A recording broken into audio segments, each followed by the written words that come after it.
Hey, what's up guys, aarava here, and welcome back to an episode of my F1 2021 My Team Career Mode, episode number 43 today for the Portuguese Grand Prix in Season 3. If you guys did miss the previous episode at Imola, then be sure to go check that one out. And for the second time in a row, we have a brand new circuit to play in My Team Career Mode. This is going to be very exciting, because Portimao, well, we saw in real life, an absolute roller coaster. We've tried it a few times on this game already since it came out, but now we're going to test it out properly in My Team Career Mode settings, and it's going to be quite interesting because, we've got, probably nearer to maxed out cars than we have to base cars now, 3 seasons in, with the AI and myself developing quite a fair bit, obviously, especially on the aero. For our side, we only have like one DRS upgrade left on the aero side of things, so, we're very, far forward, so the track is going to feel maybe quite different, actually, when I first tried it out, when it came into the F1 game. And like Imola, I'm hoping it's going to be an exciting affair, like in real, I guess in real life in 2021, it wasn't an absolute stunner, but in 2020, we had some really exciting racing with the kind of changeable conditions, so let's see what it has in store for us. It's all going to be rather exciting anyway, either way, because it's just a brand spanking new circuit that we're going to try out for the very first time. Tyre wear may be a factor, I don't know, I literally don't know, so we'll have to see. But following the last race at Imola, round number 2, we lead the championship by 2 points, then to Lando Norris, then Carlos Sainz a further 4 back then, so already very, very close at the top, but it's very early days. I'm not even thinking about, who's going to be in the championship fight until maybe we get to around Belgium or Italy, I would say, in that last third of the season. We still have quite a way to go, 14 rounds, that's still a lot of points up for grabs, and anything could happen, and probably will happen. It's a third, very different circuit, Bahrain to Imola to Portimao, very, very different. I guess Portimao to Spain will actually be quite similar, I guess, in terms of high-speed corners, but Portimao is very unique in the undulation and forces that go through the tyre, so let's see how it goes in terms of who's looking quick. McLaren, I thought they would have been quick around Imola, and they weren't, so that surprised me and took me aback a little bit, so let's see. I think because we're now near enough getting to maxed out cars with the AI and our own car, it means that the tracks are making a much bigger difference in terms of characteristics that are going to kind of favour other teams, other chassis, whatnot. So it's going to be quite a fine margin, I think, every single race in terms of, who's looking better than who. But as we go on through the activity timeline, then we actually have 2 different events in the HQ facilities that allow me to boost Mick Schumacher's focus. Of course, I took both opportunities to boost his focus, because we know how big of an asset the focus stat is on this year's game. Very much kind of that momentum that we've talked about for a couple of years now on the F1 game with AI, but now we have a tangible number, and he's 79 focus now, so that's actually very good. He's no longer 98 rated,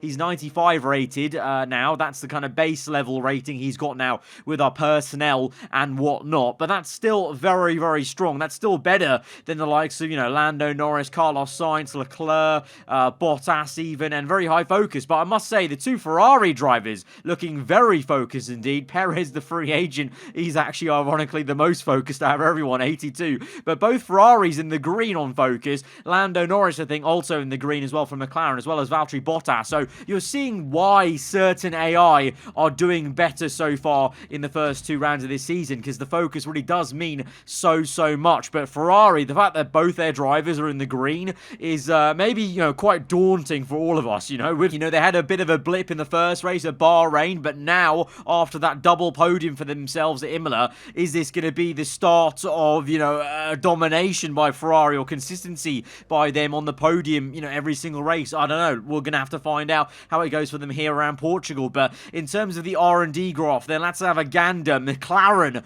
making step forwards, trying to rectify the kind of poorer race they had at Imola, I guess you could say. We were very closely matched with Carlos Sainz and Leclerc, while Ferrari continue to upgrade, and they continue their kind of trajectory there, and so they're very much on top of us on terms of the R&D graph. And then below, Aston Martin getting ahead of Williams and rectifying that kind of embarrassing situation. So that's going to be an interesting situation to look at, because if they keep up that trajectory, they'll actually catch back up to Red Bull and Alpine by about the Canadian Grand Prix.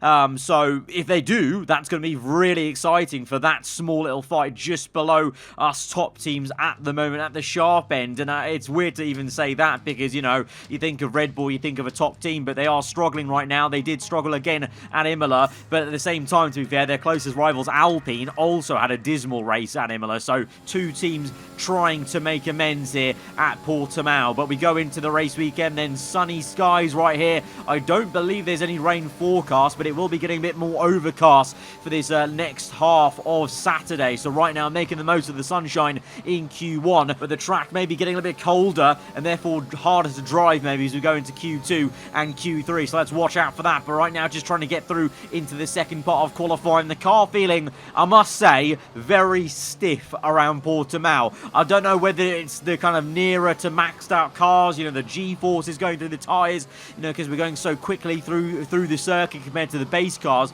but the car felt very, very stiff compared to when I drove this circuit for the first time in some of the base level Grand Prix mode, you know, situations when it came out in the patch last month. So I don't know. Hopefully the car feels a little bit better into Q2. It also might be a case of the tyres performing a little bit differently now with the kind of extra downforce and kind of speed you're going through. Definitely is a situation we've seen before in, you know, older F1 games. F1 2020, I remember in the later seasons, we had a few, you know, circuits that were, you know, very hard to drive at due to the forces of the tyre and the tyre temperatures going up. Something I didn't actually check in qualifying there in Q1. I wonder if the front tyres were maybe cooking a bit with internal carcass temperature, because we had issues with that at Abu Dhabi, remember, last season. So we've got to watch out for that one. But in Q1, Bottas and Alonso, I don't know what they were on, but they did a crazy lap time compared to Schumacher there, showing the car maybe has some pace around here. I just need to find some of it. But I suspect that's a bit of a weird glitch with the simulation times, maybe from Bottas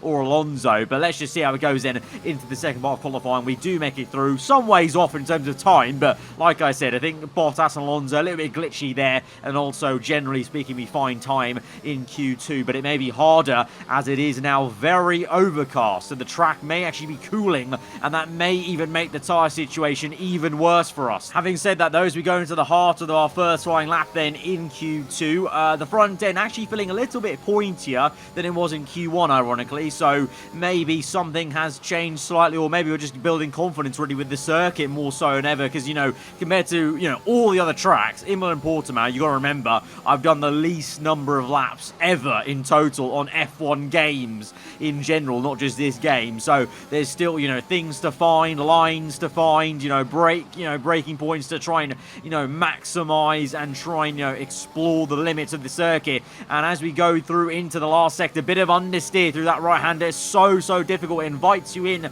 but it's so off camber. But the sun is actually now coming out, so maybe the track will warm up again for the second run. But let's see how this first run goes across the line. And it's a 1:15. We've gone slower, I think, actually. Even though the lap somehow felt a little bit better for me in Sector 2, we've gone slower than our Q1 lap. So really, maybe the cold temperatures really did affect the overall lap time. So despite it feeling better, you know, the tyres maybe weren't overheating as much, so it felt better.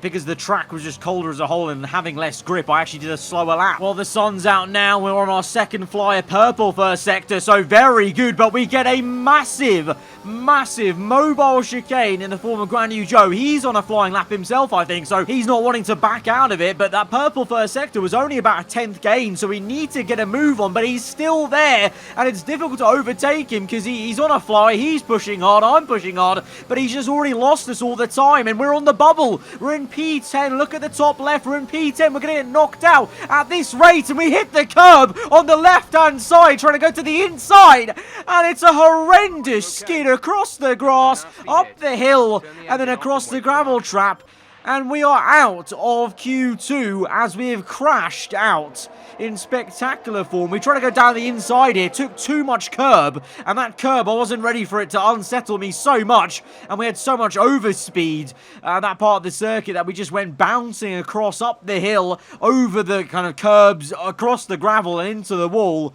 And that is our session over, retirement there. And in the end, there were enough people going quicker to knock me out. There was a half a chance I could still make it through, even though I was crashed out of the session. But no, we are knocked out in P12. It looks like Mick Schumacher down in P9 struggling as well. So maybe our car is also just not suited to the circuit. But even, you know, away from that, I should have been able to get through into the Q3, I think, or you'd hope so.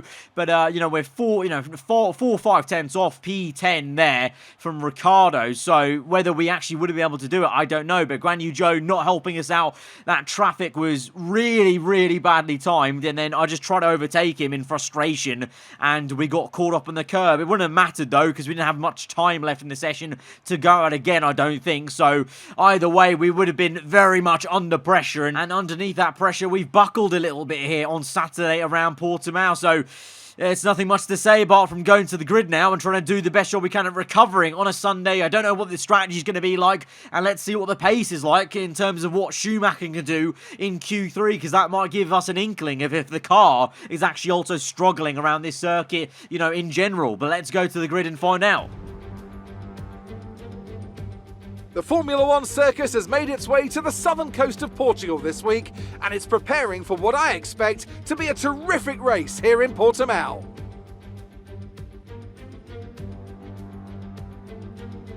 .9 miles of track at Portimao, featuring 15 turns, 9 to the right and 6 to the left. There's a lot going on here, a lot of elevation changes that will affect the driver's braking and acceleration. Keep an eye out for the DRS zone on the final straight.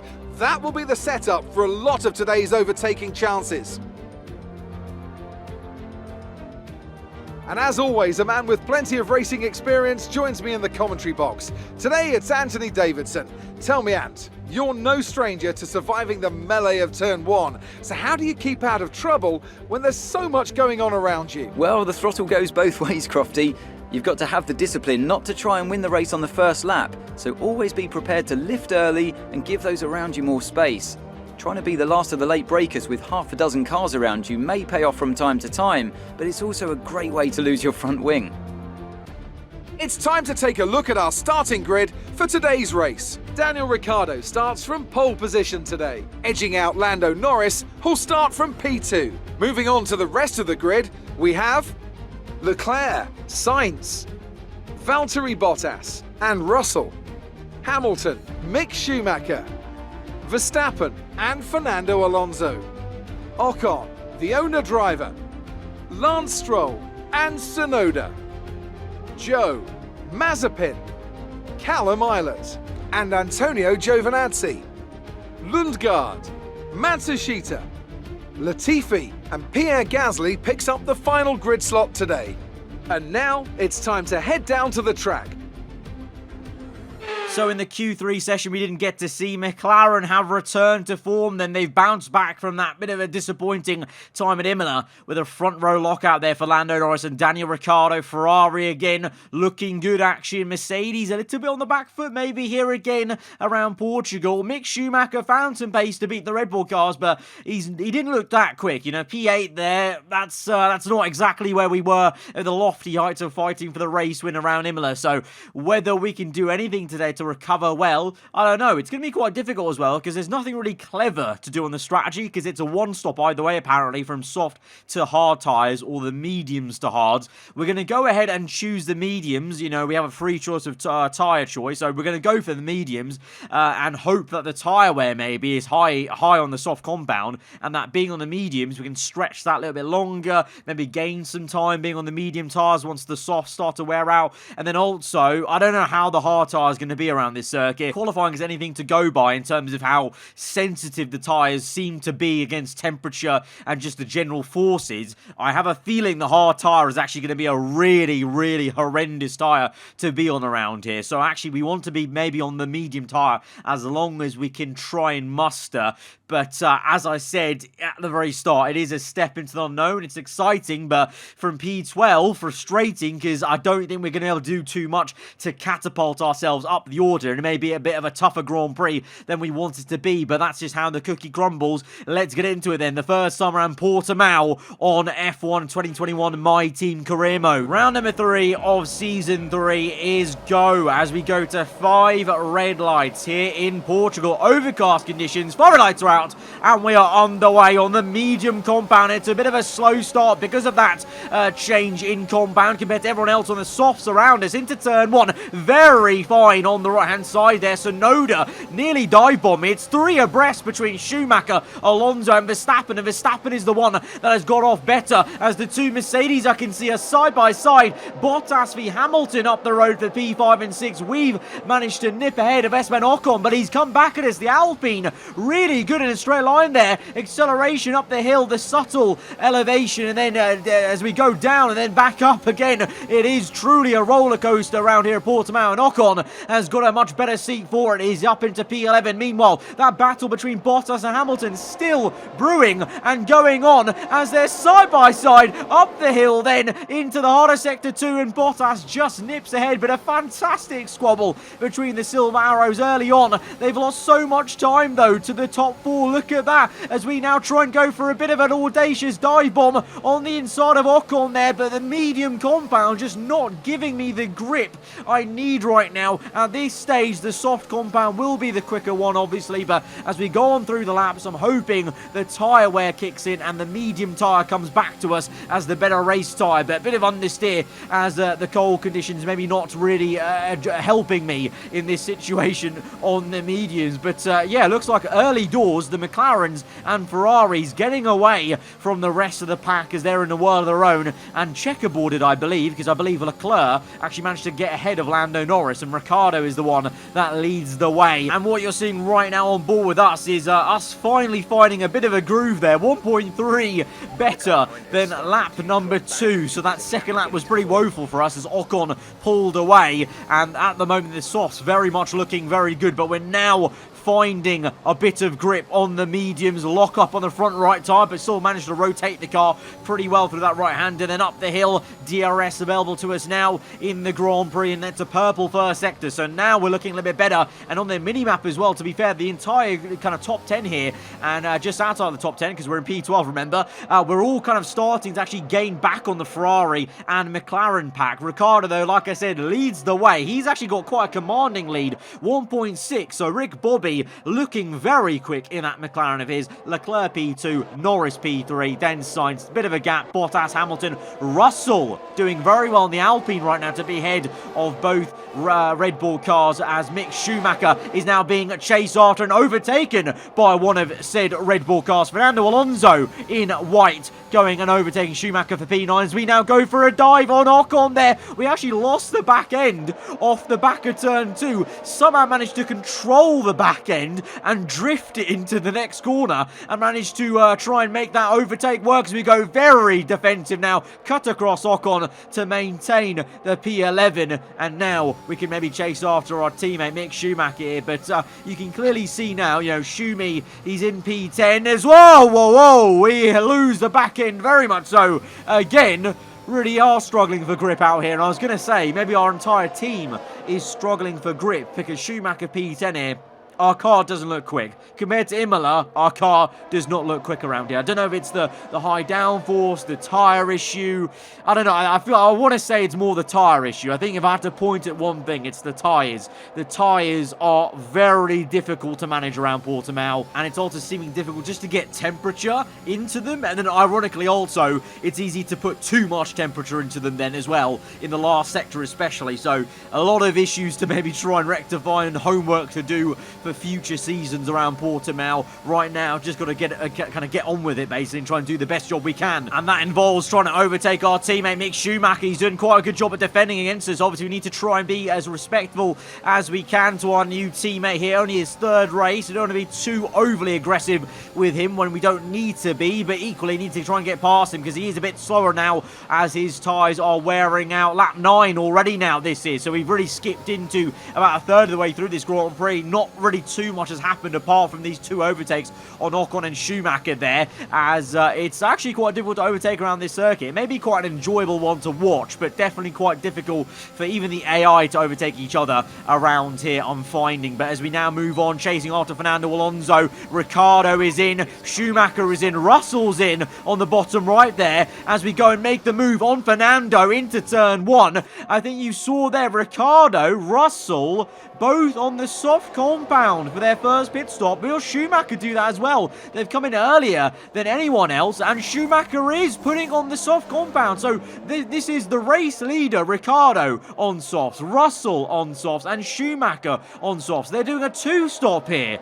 That is, well, peculiar, because we didn't even get an option for a two-stop on our strategy screen. So I don't know if that's a mistake or a stroke of genius from Ricciardo, Russell and Schumacher. Who knows? Let's see what they do as lap number 11, Leclerc is in, but Lando Norris and Sainz and Bottas continue on. Now, what tyre is Leclerc and Hamilton going to strap on? Because he's in as well then. Ricciardo, Russell, Schumacher pulling the trigger early for the two-stop, but Hamilton and Leclerc thinking of going with the opposite strategy, the one stop onto hards, going to the end of the Grand Prix.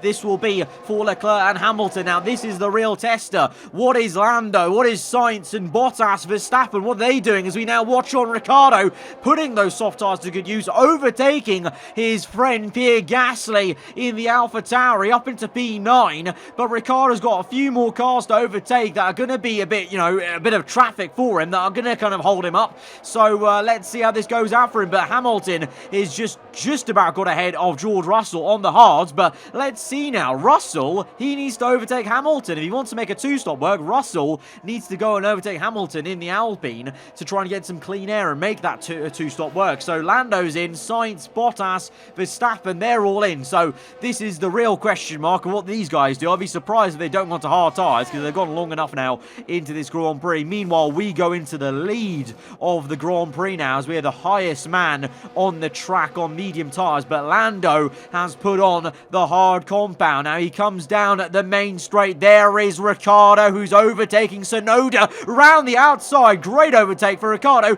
and look at that, Norris has got ahead of Leclerc. Leclerc has lost too much time on the hard compound. The overcut on old soft tyres was quicker for the McLaren there compared to the Ferrari on the fresh hard, so showing the hard compound is very much quite a slow tyre. I feel like from what we've seen from the soft and the medium, especially for me at the start of this Grand Prix, I feel like the hard compound's going to take like 4 or 5 laps to heat up and rubber in properly before it activates and starts working. So that's why Norris was able to actually jump the Ferrari, but this is now, well, very peculiar and interesting to see what on earth Ricciardo can do on the two-stop there. Does he have the pace to really pull away from Norris and build that gap that he needs to have that extra pit stop? I don't know. I don't think so, because he's very close together with Lando, really, and the same can be said for Russell, caught up in traffic. Schumacher there as well, caught up behind Callum Ilott in the Aston Martin, although to be fair to Russell, he actually did overtake Hamilton there. Here's a replay of that on lap 13, the straight line DRS Open, and the younger Brit, the future two teammates in real life, doing battle, and Russell swooping around the outside very easily and on the back of Valtteri Bottas there. So the softs are working well, don't get me wrong, but I just don't think they have the overall, excessive pace to make the two-stop work. You need excessive pace to make a two-stop work, and a bit of a gap that Ricciardo doesn't have. Ricciardo did catch up to us by a few seconds, but not too much, and he's still, he's still within range of Lando Norris, Leclerc, Sainz, all of these guys with that second pit stop he's going to have to make from soft compound, because he has to change his compound, let alone, getting to the end of the Grand Prix with the tyre where he's facing probably now in the soft tyre. So we're now out on the hard compound tyre, and like I alluded to, it's going to take a few laps for this hard tyre to heat up. So here's a bit of a picture to paint for you here. Lap 18, I go red first sector, as the hards are actually just horrendous right now. They're too cold. They need to heat up. We then go green first sector on lap number 19, so they're starting to warm up. I'm starting to get a bit of a feel, an actual, grip into the tyres now as they rubber in a little bit, and then eventually as we go on to lap 20 then, and we're going to set a purple first sector, and we are now pulling away from Fernando Alonso quite quickly, and we're starting to chase after Lewis Hamilton. So the hard tyres, really quite poor at the start, but you've got to give them some time, and eventually they'll start to rubber in and come towards you. Ricciardo, though, he's in lap 20 on that lap. At the end of that lap, he is in now for his second and final stop. So So Lando Norris will take the race lead. And look at that, Leclerc only 5 cents behind him there. So there may be a fight to come for the race win here if Leclerc can actually do anything. Right now, though, he's just pressurizing Lando in P2. And it's a Ferrari 2-3 here. So the Ferrari's looking pretty good once again in this third round here. Very different circuit, mind you. So that's good news for them. Although saying that, Sainz is being chased after by Bottas, who's being chased after by Max Verstappen. The Red Bulls, at least in the hands of Verstappen, looking a lot better than they did at Imola and Bahrain. Verstappen in a top 5 position and actually looking a little bit likely to maybe go chasing after and overtaking Bottas, you know. So let's keep a keen eye on the white Red Bull here in P5. And also Fernando Alonso, I mean, he's a little bit down the order in P8, but still, it's a little bit better, I guess you could say, compared to what they had at Imola, where the two of them were kind of fighting over the wooden spoon for the bottom points. So at least at the moment, Alonso ahead of the likes of Ocon, Ricciardo, Russell. But like I said, Ricciardo and Russell on the two-stop. But look at that, actually, all our two-stoppers, Ricciardo, Russell, Schumacher, together on that timing ladder.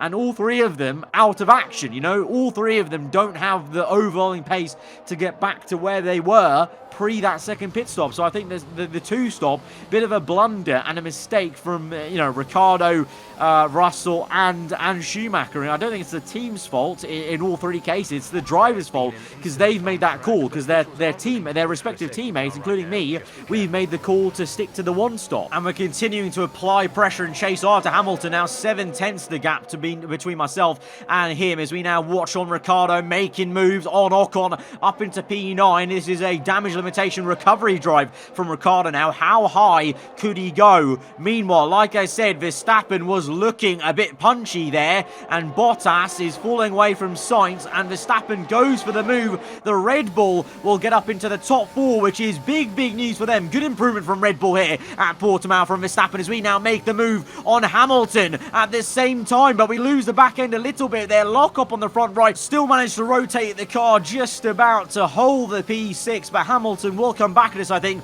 with DRS available to him on this next straight, and the pace he's shown so far, to be fair, we've had to really dig deep and concentrate a lot to catch up to Hamilton, so he can easily catch back up to us, especially with the DRS being very powerful around here, just like it was at Imola. But Verstappen there into P4, showing Red Bull improving a lot into Portimao. Obviously, it's a more downforce heavy kind of dependent circuit, so maybe this is, like I said, characteristics of circuits playing into teams, and so could Red Bull look strong equally in the next race at Spain? That will be the question. But in the meantime, Norris still leads the way from the two Ferraris. But like I said, Hamilton on the back of us. We're going defensive into the hairpin. It's the second DRS zone. Hamilton round the outside. Bit of understeer kicking in for us in first gear and some wheel spin. And Hamilton is able to pull alongside us. We're now toe-to-toe as we go through into the next section as we jockey for position, trying to give Hamilton the room on the inside because he's fully alongside us now as we now try and get the power down desperately, going down the hill, undulating through the roller coaster. That is Portimao, and it's a sensational battle as we're still going at it. Look how close it is on the right-hand side there as we wobble through a little bit at the same corner. I crashed in qualifying trying to have the car on a knife edge there, but Hamilton goes for the switchback in the second last corner and does me and gets back up into P6. But a thoroughly enjoyable battle, a really closely fought one, but hopefully we can try and have the final say as we go through for another flying lap now here. Lap 27, DRS open, not using ERS because we need to save it for sector 3, but into turn 1 we get the job, and Ricciardo is there. Actually, Ricciardo from that angle looked like he actually tried to dive bomb Hamilton for a second there. So Ricciardo on the soft compound, he's caught up to us and he's looking to try and get into the fight, and the fight will continue on to the next lap. Hamilton with DRS, we're a bit of a sitting duck here. We're going to squeeze into the inside and try and hang it around the outside. Hamilton across the curb, and he may have actually faced some damage even because that curb is really quite deadly as Ricciardo is keeping the pressure, and Fernando Alonso has also joined the party, and Alonso is actually looking likely to overtake Ricciardo. What's happened to Ricciardo? Ricciardo looks very slow now for some reason, and Alonso is going for the move, so the Red Bull really has improved as the Red Bull is round the outside. Ricciardo tries to squeeze him out, but Fernando Alonso round the outside of Ricciardo up into P8. Ricciardo maybe with damage, maybe Ricciardo went over the curb too much and got damage, I don't know, but but he looks quite slow now as we cut to his teammate. Meanwhile, in a whole different universe, in first place, 1.8 to Leclerc. So despite Leclerc earlier on in the race applying pressure to Lando Norris, Norris has pulled away and dominated, controlled the rest of this race, and is looking very strong and looking likely to take home his second win of this season. He won the opener, wasn't too great around Imola, and now he's come back with a vengeance here. But Ricciardo, what could have been? He looked so strong in the first part of the race, but the two-stop really just didn't work out for him. Leclerc and Sainz with a double Ferrari podium this will be. That is a very strong sign of a consistent Ferrari, actually, despite their very poor first round. Ever since then, ever since Bahrain, they've looked much better. Verstappen P4, they'll be very happy, Red Bull, with the top four. They're showing signs of progress. Also with Fernando Alonso, to be fair, pressurizing Hamilton here. Red Bull clearly taking a step forward here at Portimao, but it's going to be Lando Norris's day as he rounds the final bend to take home victory at Portugal at Portimao. And meanwhile, for us and our team, it's been a very difficult Grand Prix. We've come back to, really dig deep to get P6. We had to work so hard for only P6 compared to the lofty heights of P2 at both Bahrain and Imola. But, it was a tough race for our team. Clearly, our car not suited to this circuit. The tyres was so difficult to work, overheating, underheating at the start of stints.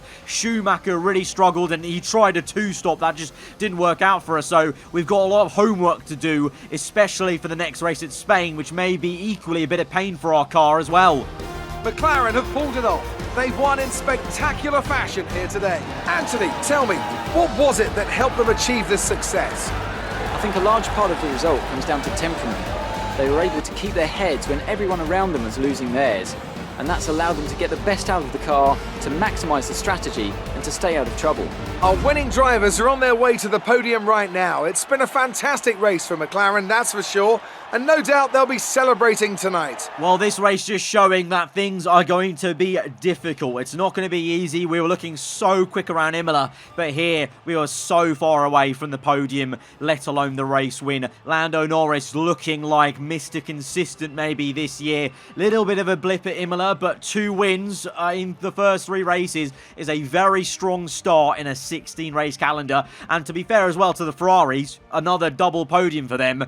As a constructor, they actually look good, I kind of bagged on them a bit at Bahrain due to the unreliability, but maybe they've sorted it. I don't know. They've clearly brought upgrades, and they continue to bring upgrades, so maybe that's what's going to do it for them this time around. But both ourselves and Mercedes struggling this race. I wonder, I would say it's a Mercedes issue, but McLaren in a Mercedes-powered, car did very well. So, I don't know, maybe just a Silver Arrow and our kind of, team's issue here with both myself and Mick struggling today. We made the most of it at P6, and Lando has a commanding 14-point lead now in the championship to his good old friend Carlos Sainz in second. We're down to 3rd place. Spain, let's hope we can do some homework maybe for the setup or something to try and look a little bit better around there at Catalonia, but it's going to be a tough one, and it's good to see, to be fair, Red Bull improving a bit, Verstappen looking quite punchy, and Alpine, to be fair, Russell didn't do the one stop. I think he would have looked quite good in the Alpine as well, so, things are brewing for a very close championship. I'm seeing a few little patterns here and there with the AI and the other teams as well